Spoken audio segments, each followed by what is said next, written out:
in addition to you guys being here on Zoom. So let's give that a second to kick in.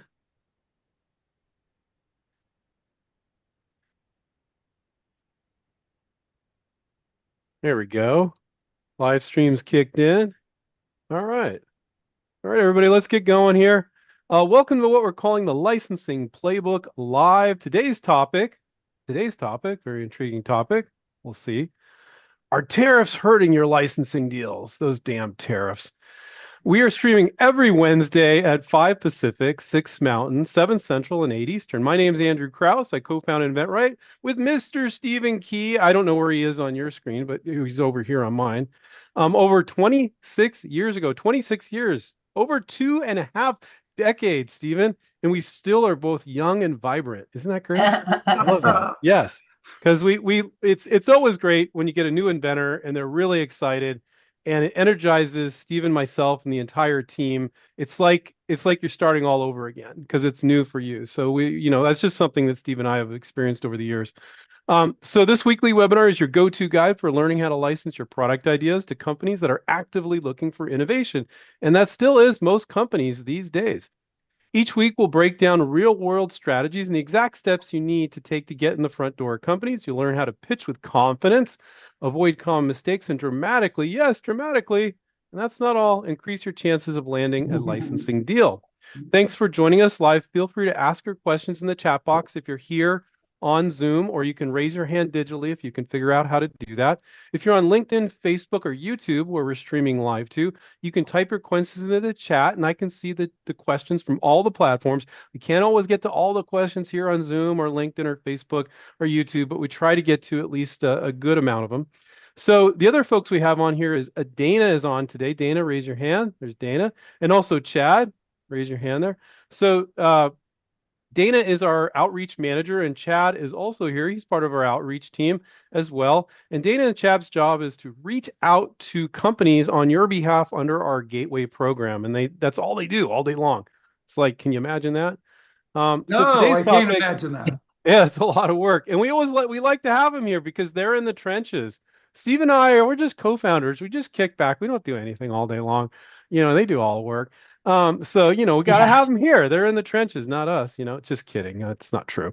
The topic today is, are tariffs hurting licensing deals? Tariffs are shifting how companies evaluate new product ideas. What does that mean for you as an inventor? Discover how companies are navigating tariffs during this event here today. We'll cover how to stand out even as costs rise, the steps to put at the top of your list, and whether to hold back or make a move now. So Stephen's going to head this discussion up. Stephen, let's talk about tariffs and how they're affecting inventors licensing their products. How many people are curious what's going on? Raise your hand about this topic. Just a couple? A few? There's quite a few. Everybody Okay, on videos raising their hand. Yeah. Okay, good.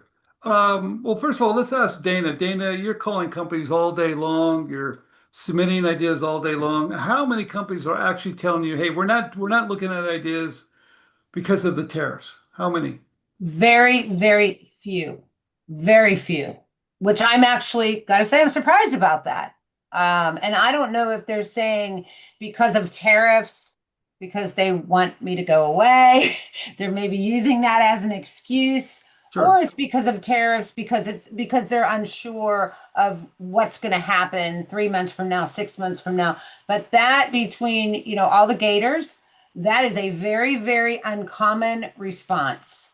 In fact, I don't think we've got a response Dana, people like don't that. know who the Gators are. You came up with a cutesy little name. Who are the okay, Gators? the Gators. Some people are the like, Gators, what are you talking about? Alligators? The Gators, sorry. Okay, so the Gators are the reach out team. So there's 5 of us now.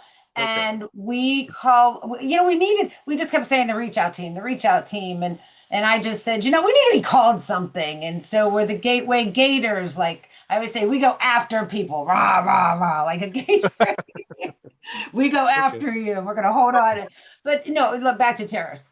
The Gators, we keep a record of every company we got into and every company that's not open.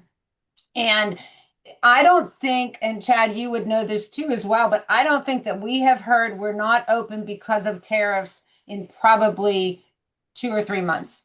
That is not a response that we get back. No, definitely not. I can Nope. give the exact numbers on tariffs from my outreach perspective. It's not very hard to keep track of. I've had two correspondents since since all of that started regarding tariffs. There was only one of them where they were kind of leery about it, and that was very short-lived. And then the other response is actually kind of interesting. They said that they were actually open to looking at new ideas in response to tariffs because certain things were affected on their end of things. They were open to looking at other avenues, if just branching out and looking at other options. So out of the two responses that I got regarding tariffs, one of them was positive. So Well, what are you hearing, Dana? Are you hearing that we're just not looking at them, or are they still looking at them, regardless of the tariff issue? Well, no, the couple responses that I got were we're not looking right now because of the tariffs. The one was not looking at it right now. Revisit us in, when everything cools off or slows down or the dust settles or what, and yeah, it's just not. I was, I honestly have to say that I think we were all a little bit concerned, but our concerns were, our fears, our worries never came true. So, it just hasn't affected our outreach and our getting into companies at all. Not one bit has it slowed us down. Well, I do think, though, the reality is companies are looking at products a little bit more carefully, right? And I don't think that's to do with the tariffs. I think it just has to do with our economy. I think they're making better decisions. I think they're a little slower to pull the trigger. I think you might have to market your stuff a little bit differently to get their attention. I think there's some other stuff that we're going to talk about, how you can stay on the top of their list. Because overall, I don't think it's the tariffs that's slowing things down. I think overall, there's a little caution. And we're going to talk about that. So I just want everybody to know, we just don't hear a lot about it, because if you do any research on what companies are doing because of it, and I think that's what you have to do. You have to look at what they're doing. And what we have found, number one, they're looking, it's called China plus one. So they're looking at, hey, we still need to manufacture in China. That's never going to go away. But could we manufacture someplace else possibly in the future? I think that's smart. And I don't know why it's taken them so long to figure that out. Most large companies have multiple vendors everywhere in case something happens like this. But all other countries are getting tariffs too. But having a couple of different options, maybe even closer to United States, maybe Mexico. So I think that's a smart move. It's interesting that this kind of pushed them to look at it, but it does cost a lot of money to switch over to another vendor and takes time. So it's not something they do lightly. I also think that these companies are looking at products a little carefully about the cost. And they're looking at how can they reduce costs on their existing products, right? And sometimes reclassification products by material can lower the tariffs too. So what does that tell you to do? You should be really concerned about the costs, right? And I think we talked about that last week. If you can design a product that's at the same price that is similar products or even a little bit lower, I would do that. I think that's really smart. Be aware of it because they're doing it now too. So keep that on your radar. Also, they're negotiating a little bit tougher. In fact, we have a good friend that's over in China. He takes a great group of people over there 3 or 4 times a year. And he said, Steve, this is no different when they increase prices. You have to negotiate with the vendors. It's common. Everybody shares a little pain along the way. And some of the companies that are selling to retailers, they don't, even if they have a little cost increase, they're afraid to if they're price sensitive, if their customers are, which they are, they're afraid to pass that on to us, right? Because we know that we're in a tighter budget too. So I think there's just a bigger environment overall, but there's a lot of information about what companies are doing. I think China's down at 10%. I think we're at 10%, and that's a 10% increase. I don't think that's a big deal. Right. But it's not like some companies are dealing with it and others aren't. If you're in a particular category, every single company that you're going to try to license to is dealing with the same thing. So they're all competing with each other, all Yeah. at the same price points and everything. And you know, one of the things that I always say is the American public has an insatiable appetite for new. Any company that says, no, we don't want anything new, they're either one of these big, huge, stale companies, and there's three that dominate or whatever, and no new products ever come in that category, or they're not somebody you want to license to because they're probably going to die if they don't come up with new products because Americans have an insatiable appetite for new products, Canadians too. Mhm. I find that stereotyping a little bit here, but I think Europeans are a little bit more, because my dad is originally from Europe, so a little bit more careful about their purchases, but we just buy, and then we work our butts off to pay for it, you know? And Americans will continue to buy things, which I want to address just one other thing that I say a lot.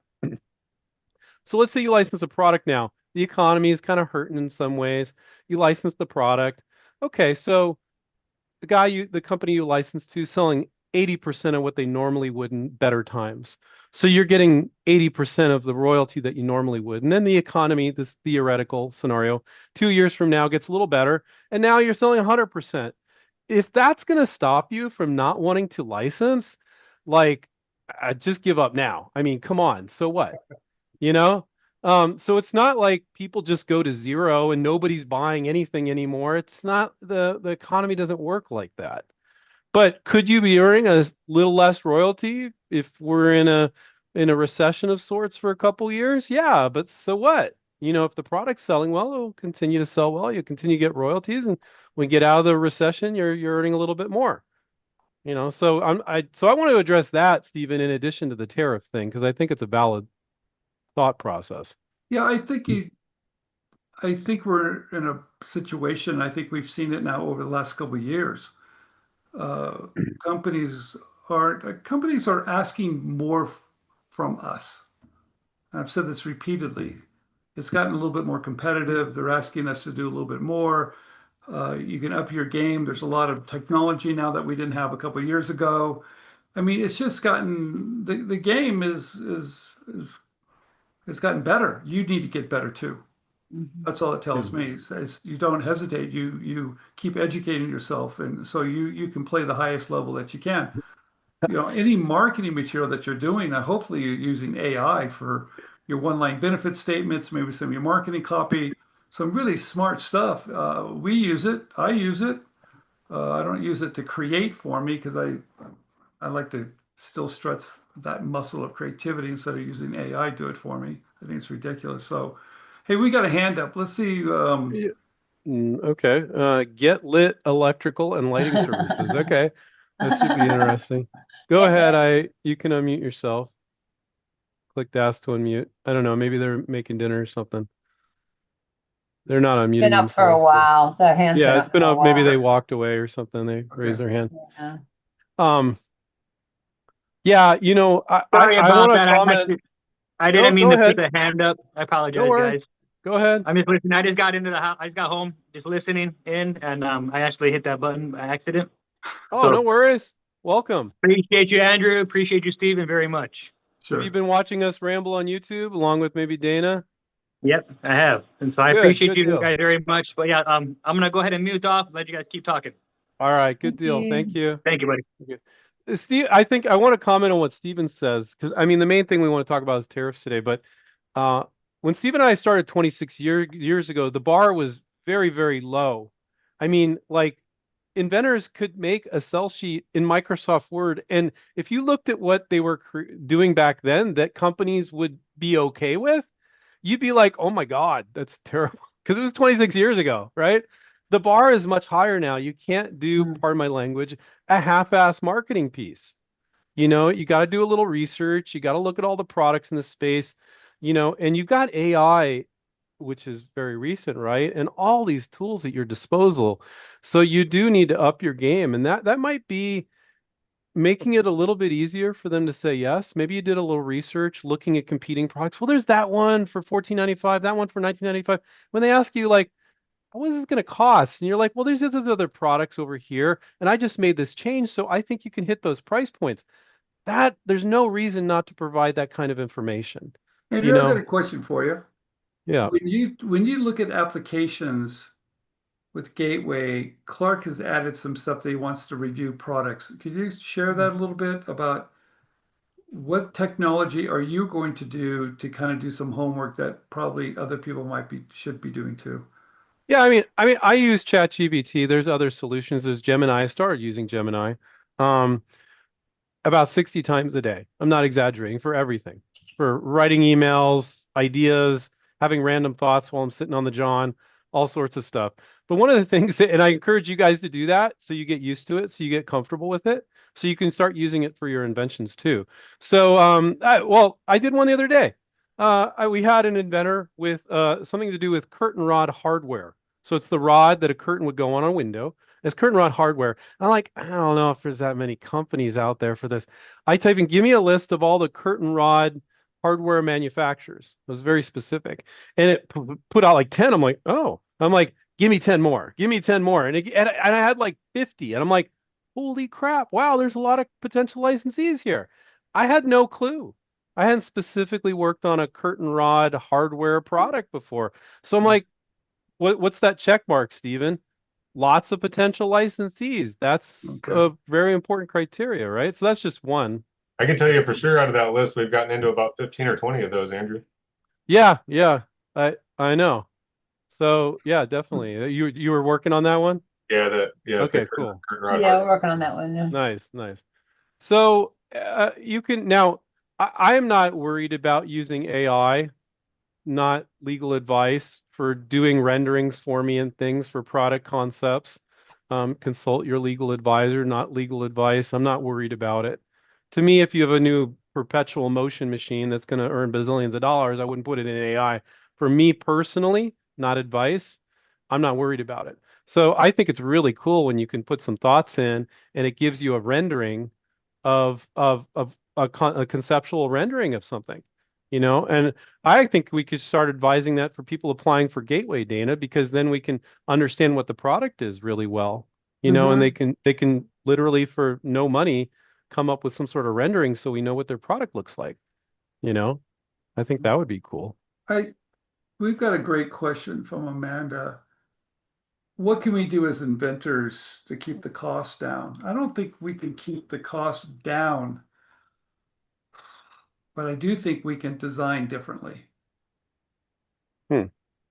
I think, sometimes when we're designing, I don't know how much we're thinking about costs, right? I don't know if we're really thinking about it at all.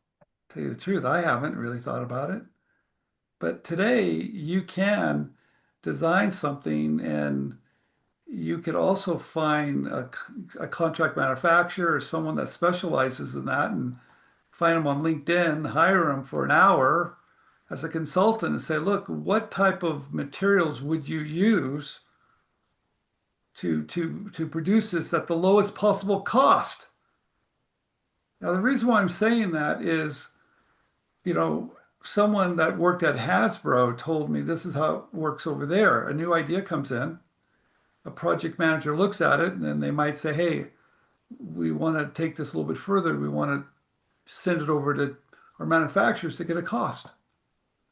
But they'll send it to an engineer to do that. And sometimes the engineer gets real busy. He'll be in the States and he'll just send it over to their manufacturer over in China and it'll come back at some price point. And it's usually pretty high. But if the engineer looks at it first, knowing all the components to build it the right way for the lowest cost, it always comes out cheaper because he knows manufacturing. In fact, I've been told also that some of the top design firms, and I know one particular firm called Shoot the Moon, they just specialized in that. So whenever they created something, they knew exactly how it was going to be made and they knew the price of it. So, and they were able to look at that. And so when they did submit it, they had it pretty dialed in.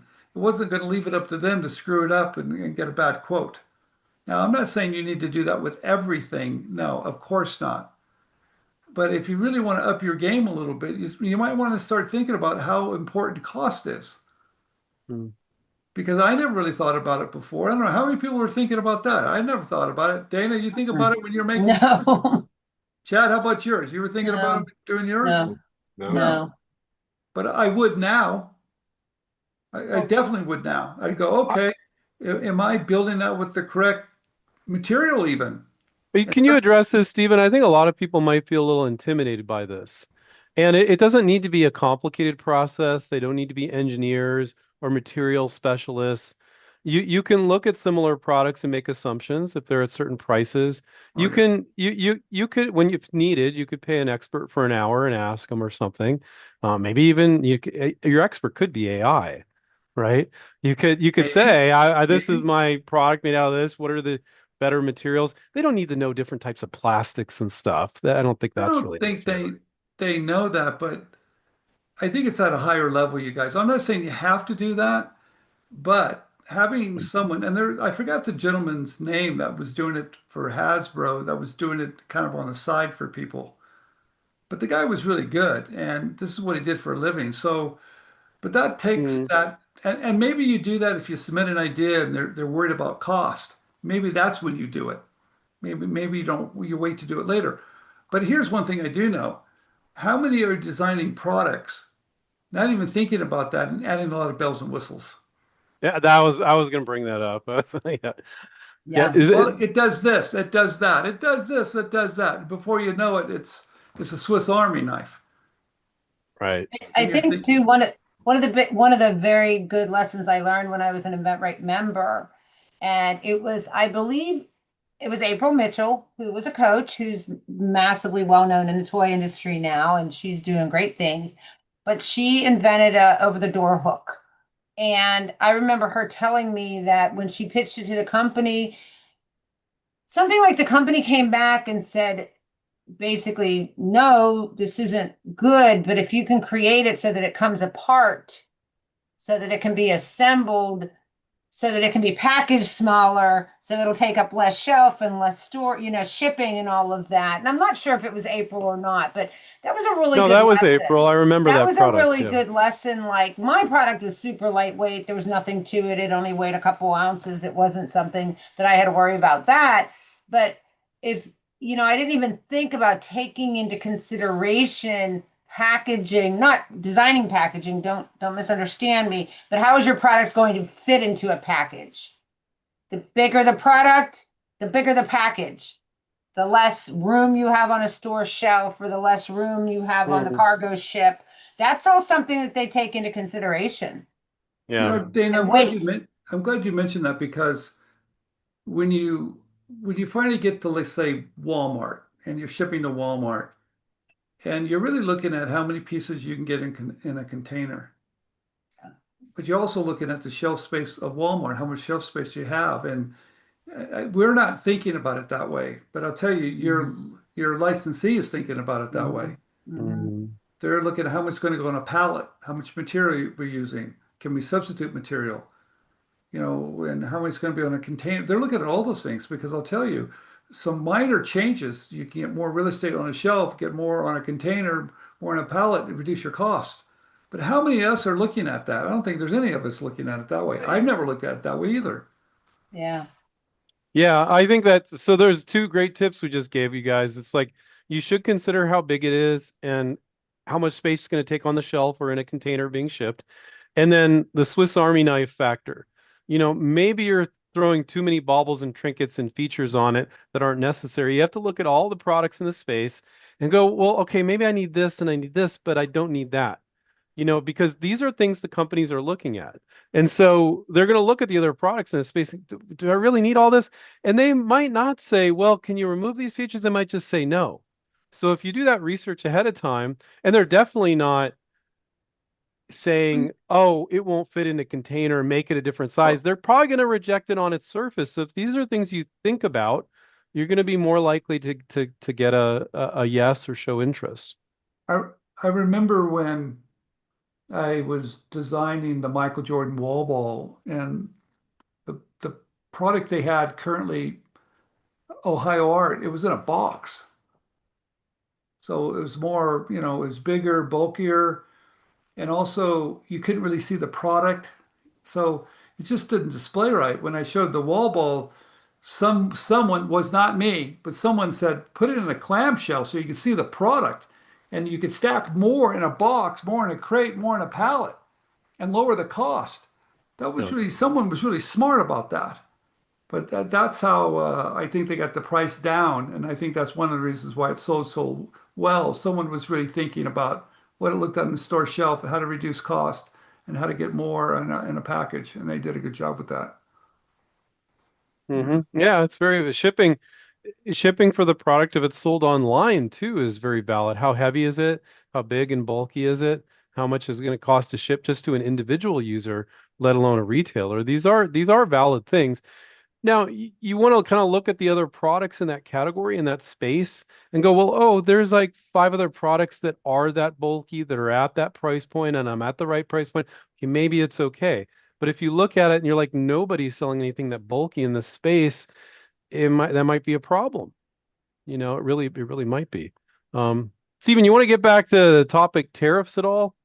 Um, Well, I just don't think, in my opinion, I think there's a bigger issue than the tariffs, right? I think tariffs is, I would never let that be an excuse. Mm. I think you just have to up your game and realize that there's always going to be a situation, there's always going to be, the economy is going to go up and down, but their appetite that Andrew said is so large for new, that's never going to stop, right? But how people are designing, what they're designing, how much inventory they're holding, all those things. If a company looked at two products and recognized there's more profit margin in one than the other one, they're going to probably pick the one that has more profit margin. If they're going to find the one that they can ship easier, that's lighter weight, they can manufacture someplace else because some of the materials are different, they're going to probably pick that one too. So how do you get up to speed on all that? Well, that's I think doing a little bit of homework, just like you're doing now about licensing. I don't know if I would probably, like Andrew said, do chat GPT on different types of materials, get knowledgeable in molds. I would even get knowledgeable on maybe even how to quote things or find someone that can do that. Why wouldn't you do that to up your game? Do you have to do it every time? No. But I'll tell you, when you get a pushback and it's price related, you want to be able to have a resource to pick up the phone. Yeah, you're as smart as an AI now. So, if you looked at the basics between blow molding and injection molding, blow molds can be very expensive. So you might just take a random product that's kind of like yours, have a link to it, just the URL of where that product showed. You could paste that in a chat GPT and said, is this product likely injection molded or blow molded? Hmm. And it might be similar to yours. And it could tell you. And then you're like, oh, blow molded. Oh, blow molds cost this amount of money, and injection molds cost this amount. Blow molds 100,000, injection molds 10,000. You could at least know that, oh, this is a product that a company is going to need to make a giant investment in, as opposed to a small investment. So that's very relevant. The other point that when Stephen was talking that came to me is there is the cost you can manufacture it, and there's perceived value. So if a product can have a very low cost, but it can have a high perceived value, they can get a really big profit margin. Perceived value, like, oh yeah, that's worth 19.95, but the company can make it for $2. Ooh, nice. Normally you're happy with a 5-time markup, but if they can get a 10-time markup, ooh, that's something you want to mention in the email itself when you email a potential licensee. You wouldn't put that in the marketing you send, but you might put it in the email. That's huge. What was interesting when I typed in what companies are doing, there's a map. It was really extensive of what they're thinking, how they're thinking. Nowhere did it say they're not producing product. Mm-mm. Nope. No one said, no, we're not going to ship to Amazon or we're not going to ship to Walmart because of it. None of it said that. All right. So you have to realize they're getting clever. You probably need to get a little clever too, but just be aware that uh, if they pass it on to the consumer, they might lose a little market share.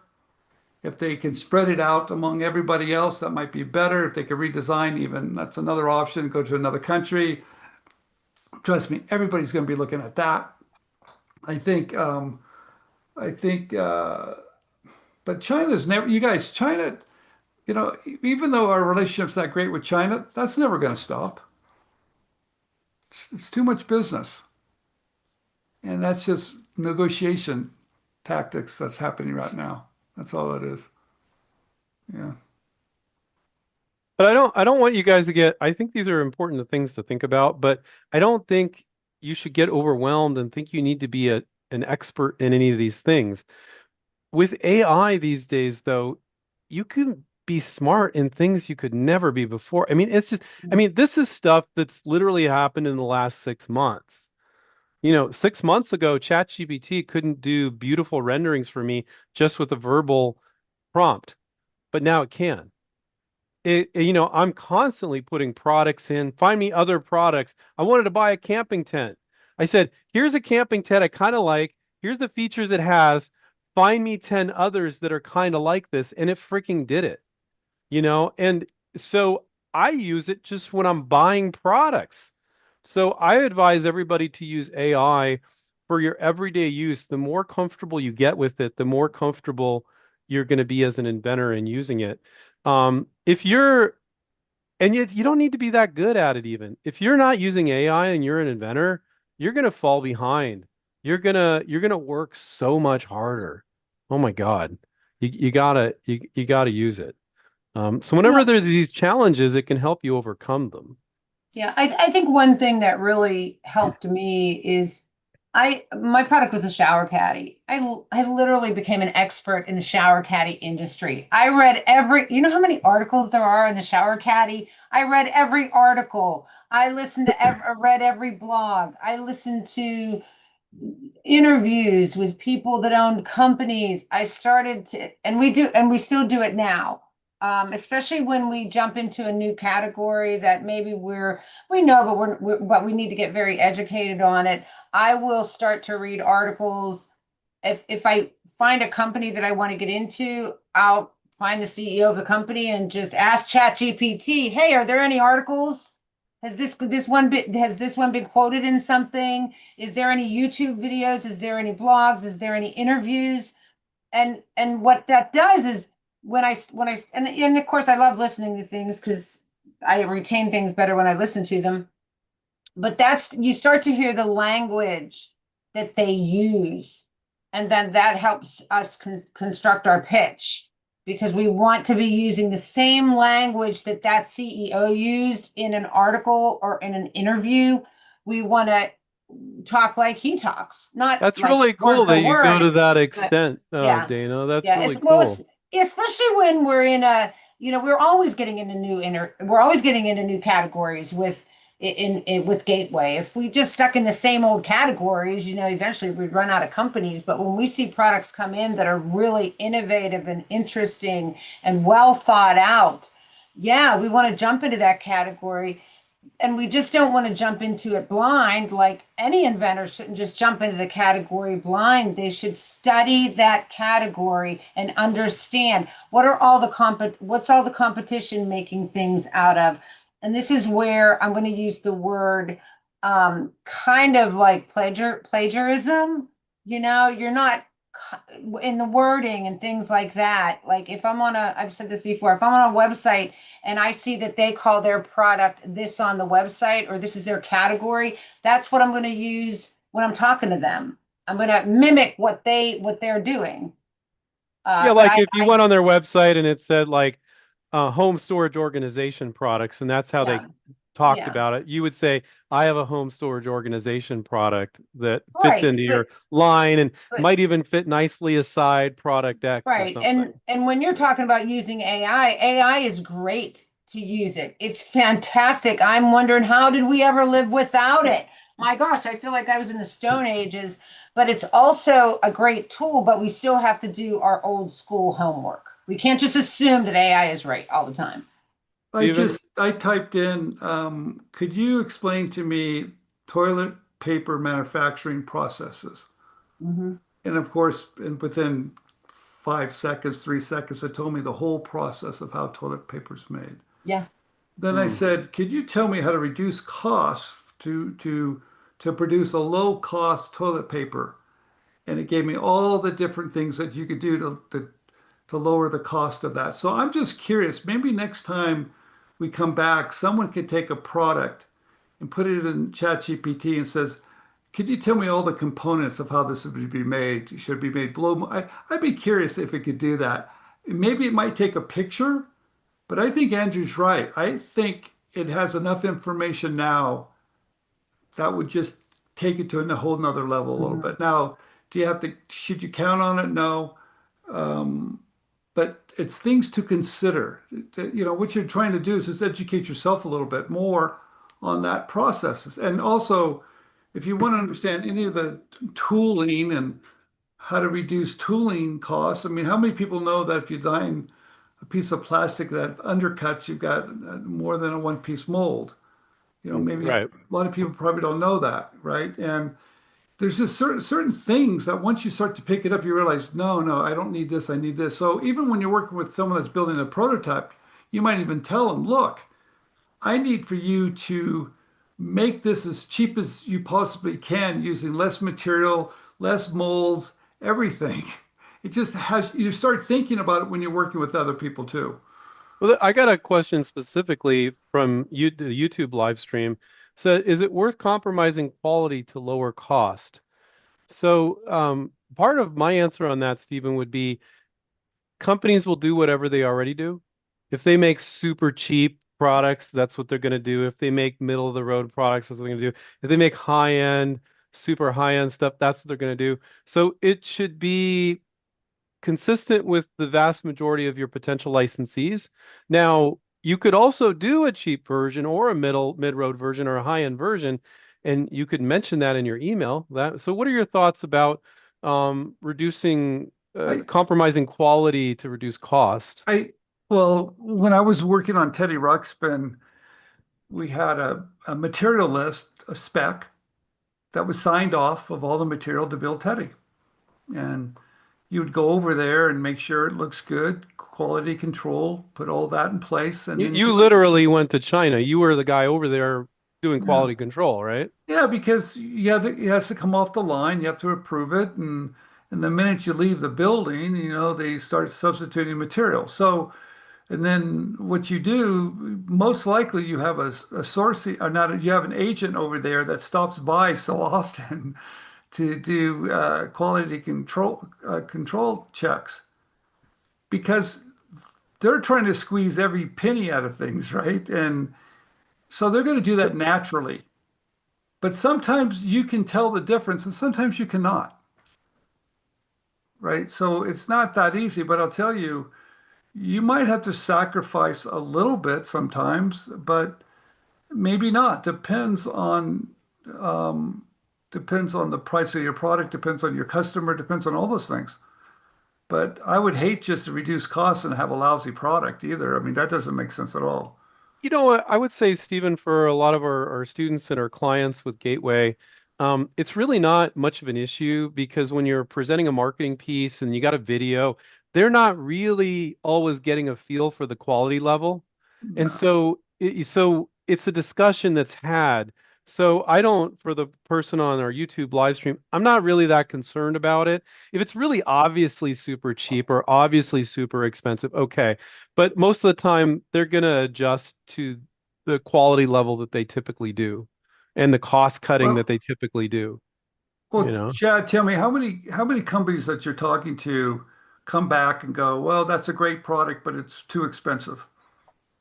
I mean, that happens. I wouldn't say the majority of the time, but sometimes it comes back where the product concept, the idea that you're pitching is just doesn't jive with their customer base. Like Andrew was saying, it's just out. They're not going to go away from what they typically do.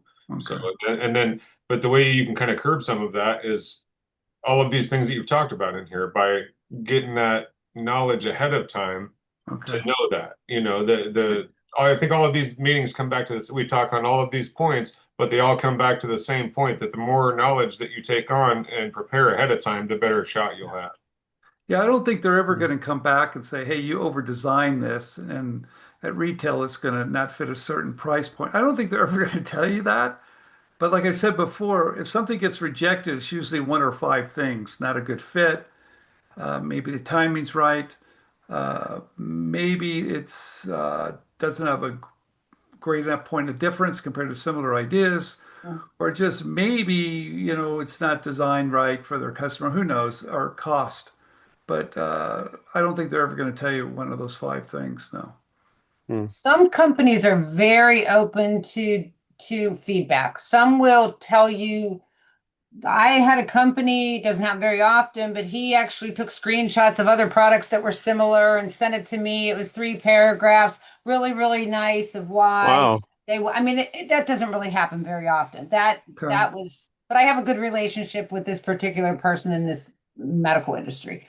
And, but I've had other ones that'll come back and they'll give you a 1 line or 2 lines of why it's not a good fit for them. And it could be too many similar products on the market. And I think when that would happen, that's when you have to really take a good, and it doesn't happen very often with us, but you have to take a really good look at your sell sheet and see, are you showing your point of difference good enough? Are you Right. getting the point? What makes your product so much different than similar products out there? What's the benefit? And I think that's sometimes where inventors might drop the ball a little bit. Sometimes, like that's where they drop the ball most of the Yeah. time. When we see Well, I'm trying to be applications, nice. yeah, when we see applications for Gateway, we're like, how is this Yeah. different? And then we need to look at like 100 products and we're like, oh, okay, Yeah. that's the point of difference. Oh, they have a clear point of difference, but they did not make it clear. Yeah. They did Yeah. not make it clear. So sometimes you can have a Yeah. great point of difference, but you did a Okay. sucky job of the marketing making that clear. Stephen, And there's a then, question yeah. here Yeah. that I'd like to ask for you. Richard says, during a recession, do they negotiate minimum guarantees differently? So, do you want to answer that or you want me to? I don't, I think they always hate minimum guarantees That's regardless exactly. when. Yeah, So, they don't like it. no, because that's a gun to their head. They don't want to have that gun to their head of that. So I don't think it has anything to do with the recession or tariffs or Mm-mm. anything. No. No. All our Yeah. negotiation coaches, literally, when we're negotiating, half of the companies say early on, we're not okay with minimum guarantees. Minimum guarantees is the minimum amount they need to pay you every quarter, regardless of what they sell. So if they sell 8,000 units, but the minimum was 10,000, they need to pay you for 10,000. So they resist that very often. We don't give in and we just have to agree to a lower minimum. But we don't really care. I think it's more about evaluating the It, company and what their plans are for the product. And then you got to have some sort of minimum. But I don't think there's really any difference with if we were in a recession or not. They half of them they always say, "Oh, I can't do that." And we're like, "Well, if you don't, then you could just license it and sit on it. Does that seem fair?" And they're like, no. there, Well, okay. Well, how about 2000 or whatever, there's a question here that I think is really interesting from Brandon. Brandon, I know you're here. You always show up, but I want to answer this question. Brandon's got a great product that kids can put together, and it's kind of a puzzle, but it's a 3D thing, but it's really really cool. And they're telling him that they're looking for that puzzle to be easier probably to build, and and they're giving them good feedback. What they're saying is it's probably a younger group of kids, or maybe it needs to be easier or quicker. So that tells you maybe less pieces. Maybe glue can, is there a way of designing it without glue so they just kind of, you can put them together without glue. I've seen this before, they have ages. So Brandon, you got to design for a particular age and maybe you change the size or the complexity of it to give what they want. So that feedback is really great. You go back now and address what they're telling you to show them a product that fits their needs. I like that. But there's another question here that I really do like, and it's off topic for a minute. And I want to get to this real quick, you guys. It's from Peter. Peter's got a design patent. It's taken 18 months, and he's wondered, why is it taking so long? It's only a design patent. Is anybody Mm, having any issues with how long it's taking things to get through the USPTO? Anybody at all? Taking a long time, taking a little bit longer than normal? Well, mm, you know what's happened? There's a backlog now. There wasn't a backlog before. They got in there and they've got enough examiners and things were moving quicker. It was fast. Now they got a big backlog. So I'm going to give everybody some advice. If you're going to file intellectual property and you want your patent to issue faster or your design patent faster, pay a little bit more for track one. For design patents, it's called something else, but you can expedite your application by paying a little bit more. And I'll tell you, it's worth it. Instead of waiting, for a non-provisional patent application, it might take years. I've seen them get issued in 4 months. Yeah, and that's just for utilities. They got rid of the fast track program for design patents. They did. Yeah, Kevin told me that. It's terrible. They got rid of it for design patents. I don't really know why. Well, that's terrible because I'll tell you, it's like on the freeway. It's an express lane. You pay a little bit more, and that's too bad they did that because it was really a nice thing. Yeah. We have kind of another off-topic question here. There was a gentleman asking if we would work on something big like a greenhouse. You can license anything that people sell. We had this gentleman working on this giant boring drill the size of a Volkswagen Bug. You can work on a greenhouse. It could be a medical device. It could be a toy. It could be a garden product. It could be a business-to-business product, something to do with construction. It could be a million different things. As long as there's companies selling that type of product, it's possible to license it. Now, one of the things you want to look at is, and this is what we were talking about, ChatGPT or another AI, is figure out how many companies are in that space. I had no idea there was like 80 companies selling curtain rod hardware until I looked. I was like, I don't know, this might be a tough one. There might only be a couple. There was a ton. So that's important because if you only have 3 companies that dominate that space and there's no other companies, you have only 3 chances for success. But if you have 30, you have 30 chances. So do look at any of these particularly odd categories and make sure there are enough companies selling there and you have enough chances for success because you're doing your PPA, you're doing your sell sheet, maybe you're making a prototype or virtual prototype, doing all that work, and now you only have 3 chances because there's only 3 companies. That would be unusual, but you should know that before you do all this work, and most inventors don't do that. Yeah, so Cynthia said something interesting about getting it through the patent system faster. If you're over 65, you can use that too. They fast track because you're at the end of your life here at 65. What? Get out of here! So they're Jeez. going to speed it up for you. I love the USPTO thinking about its seniors. God, they're so kind to us. Do they like 10 times speed up? Like my dad's 90. Could he get it done in like 5 days or something? Maybe. No, that's not. I'm joking, guys. That's not. The USPTO, you guys, you got to love them, but it's a little clunky over there. How many people are having problems even filing their provisional patent applications over there? Somehow they just make it difficult, but I don't know. Well, I won't go into detail, but Paul, who's kind of our resident expert at filing the provisionals, there's some problems right now with filing a PPA that make it really difficult. I know. Yeah, it's kind of messed up, won't go in. They need to fix that.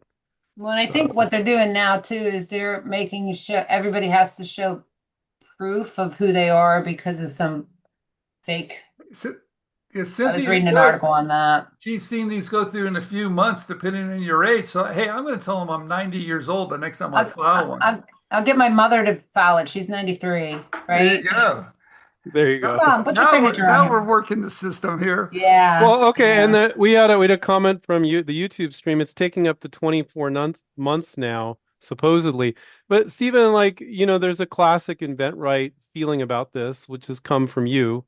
So can you talk about the part of me doesn't care? Yeah, I don't really care how long it takes you guys, because I don't think it needs to be issued. In most licensing agreements, a well-written provisional patent application is all you need. And most companies don't really care if it gets issued or not because most products have a short lifespan and they're not going to sue people. So I think they like that for you to have it. They're not going to defend it. They're not going to ever sign a licensing agreement saying that they're going to come defend it for you. So in actuality, all the deals we see, there's no issued patent. But in some situations, if you do need it, right? And let's say you have a startup and you want to raise capital, you might need it. Or if you're dealing with a really, really, really big company, in order for them to pay you, they're going to want to see that IP issued. Okay, then maybe you need it, and that way you might want to tell them you're 90, or you might want to track it, track one. For those of you that haven't started reaching out or are reaching out to companies or plan on reaching out, Brandon wrote this with this comment, and I wanted to play off of that. He wrote that actually happened to me, referring to something earlier. I reached out to a company on a Sunday, and they quickly reviewed my product. They said it was a great product, but they aim for quicker assembly products. Okay, so that's very specific. That's probably accurate, and they got back real quick. I love that, but Yeah. Dana and Chad, Stephen, everybody here can tell you that sometimes the answers they give you are, I'll use the initials, BS. They feel like they need to give you an answer, and you're just like, and sometimes our students or our clients will come back, this is the answer they gave me, and we're like, yeah, it's not making any sense. They just felt like they need to give an answer. And so, anybody want to comment on that? Oh yeah, sure, I can. So basically, a lot of times you can get a generic answer, and you try to do your best to read between the lines. I mean, we do our best to pull as much feedback out of them as we possibly can, as far as why that might not have been feasible for their company to take on. Some of them you have to take with a grain of salt. You might not get as much information as you want, so that's why when you get, like what Dana was talking about, when you get a company that's willing to take a few minutes with you and kind of explain the lay of the land of their industry, or offer some sort of feedback, you really need to take those to heart, because those can be few and far between, and it can also be clouded a little bit, because a lot of times it comes with a no. And so that no sort of overshadows some of that feedback that, sometimes people don't kind of miss some of that stuff when they're more focused on the no that they got. But if you can come back and take some of those points that they've given you and incorporate them, I think that's always Well, helpful. I sometimes you shouldn't. Sometimes if it's not making sense, don't. I mean, Oh, if right, three yeah. No, companies I'm just tell saying you if they're this giving you is valuable feedback. right, You, you know. you guys, one thing I want to mention that's a little off topic. Your marketing material, I'm going to get back to one of the reasons why we started this Wednesday was really about working with companies, getting them to respond to you. And and something happened. I saw some data the other day, and I want to talk to Dana and chat about this. They get a really quick response rate from companies that they've made contact with. And I saw the numbers the other day because I was curious of how fast are they getting back once they make an outreach. And Dana, the numbers were pretty staggering. They get back to you pretty fast. Well, it might be a week, might be 2 weeks, but the time was pretty tight. It was probably under 10 days. Now, every company, is there a reason why? Is it the marketing material that they're seeing? They can evaluate it that quick. What's happening over there that everybody could benefit from getting a response? Well, I think from the jump, whether we reach out to them via email, LinkedIn, or phone call, we're professional. We sound like we know what we're talking about. They know they're dealing with somebody that's professional. They know they're not dealing with an amateur. And when we send them over when they say they're open, and we send them over the marketing material in a good, timely fashion, like within minutes, Okay. maybe Okay. 10 minutes. And then and they can look at it very, very quickly and get back to us very quickly. And because of the way we speak to them, they know that they can come back and respond with a yes or a no, or more questions. I mean, I got into five companies this week so far, and it's only Wednesday. One of them wants to know what the client has patented. So we're in conversation. If he wasn't interested and he didn't want to talk to me, he wouldn't be asking me those questions. And he got back to me almost immediately. The other one got back to me and said, no, I'm not interested in this idea. We had a conversation back and forth. He's definitely interested in more ideas. I just think, honestly, So it's a culmination. it is, and it's they can get Okay. back to us right away within minutes. Okay. Or sometimes we have to follow up a couple of times, but we follow up at the appropriate time. We're not following up the next day or the next day. Maybe next week we're going to follow up. Maybe we have to follow up 2 times, but in general, they're getting back to us within Pretty a fast. couple of weeks, a month at the latest. So you pretty think it's a much for the most combination? part. Because I saw the numbers. I was really dumbfounded. Chad, what do you think it is? Well, You do more calling, so you have more of a personal relationship with them. yeah, I think one of the things that gets them back to us quickly is we don't really, what Dana said, but also we don't really beat around the bush about what we're asking for. Mhm. You know what I mean? We're in very clear terms and in short order. We're asking we're telling them what we're asking for. That we're looking to license this product, and then if there's any confusion as far as moving forward in the conversation, what that means, we're very quick to redirect that's what our clients are looking for, is to license the concept. Because one of the most often things that we get is they think that we're looking to add that we have a ready-made product that they're trying. So there's always that clear. We always want to make that clear. So the more clear you can be from the beginning, the better, I think. Yeah.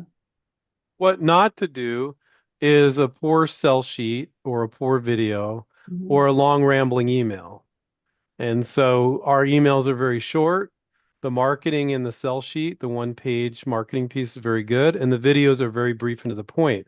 So if it's easier for them to figure out if they want it or not, they can respond. But if they just get this pile of junk, pile of garbage, really, to be honest, they're just gonna, it's just gonna delete it, or they're just gonna let things pile up on it in their inbox. And they're like, I don't got time for this. You know, I mean, let's be honest, they just don't have time for Well, these is it? emails. I mean, Stephen and I sometimes over the years, we've received emails from inventors that were literally like 6 pages long. Mhm. Why? What are you doing? Like, There's why a would you do little trick that I do. If I'm writing an email and I think it's too long, I'll email it to myself, open it up on my phone, and if I have to scroll up or down, it's too long. It needs to fit on your phone. Okay. I like That's a that. little trick. If it's too long, if you can't see it on your screen on your phone and you have to scroll, you should shorten it up. How Yeah. many, I've got a question for everybody. So you send text messages that way or email, you look on your phone. How many people use a black background versus a white background? How many use black? Raise your hand. What do I you? need I to, don't understand the question. you mean on your email program? Well, I need to look at my email. I guess I I'm don't black understand with the white question. text. I'm black with white text. What do you mean? Yeah. how many people use black with white text? Raise your hand. How many people use white with black text? Raise your hand. Which one's easier to read? I never knew you could do anything other than white with black Well, text. you can't choose that, Stephen. That depends if you're in dark mode or what I go mode you dark are mode on on your phone. everything. What are you talking about? Yeah, That's because you're you can't dark. choose how people receive it. Yes, you That's an can. interesting thought. You Oh, can. that's right. Well, Oh, no, you're right. I'm sorry, you're right. Yeah, no, but that's an interesting thought.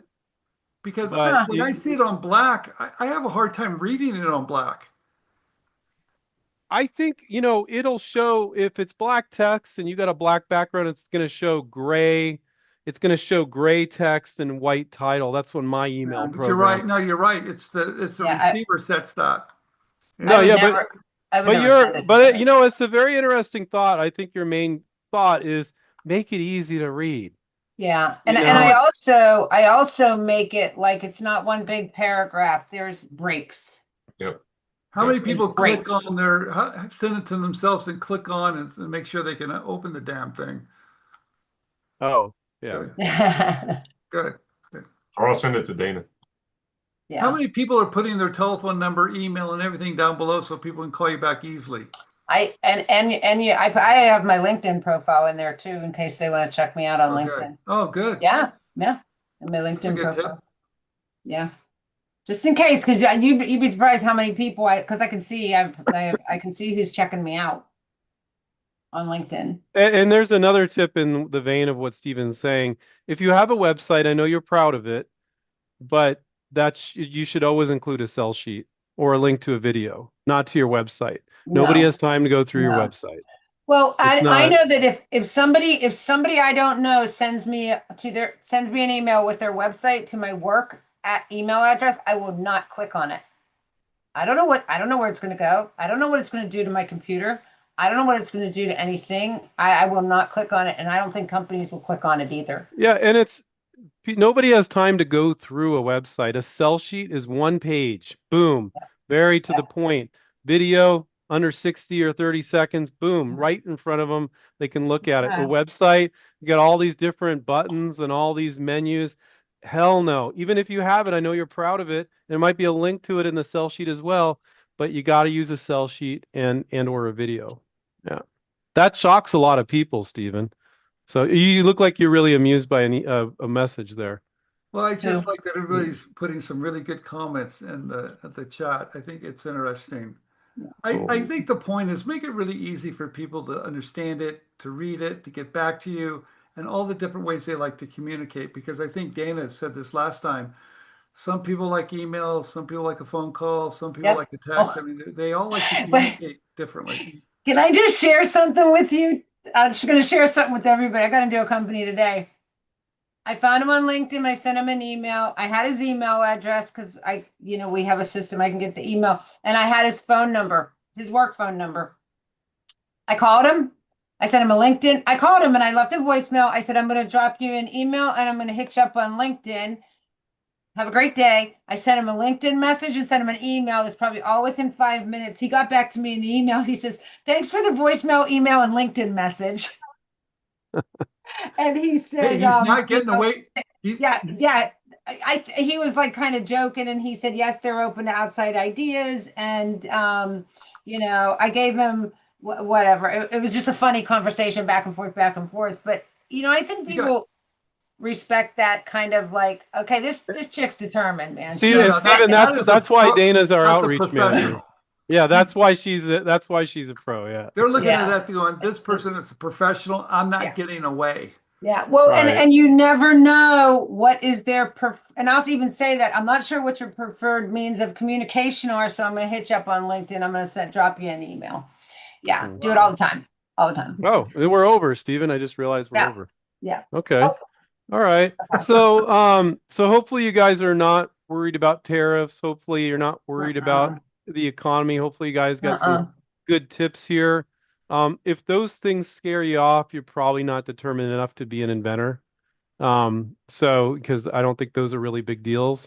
If you believe in your product, if you love your product, I always say, Stephen, that inventors are basically product artists, and like artists, inventors struggle with monetizing their artwork, but artists, they want to see their artwork in people's houses and in museums, and you guys want to see it in people's houses and in the stores.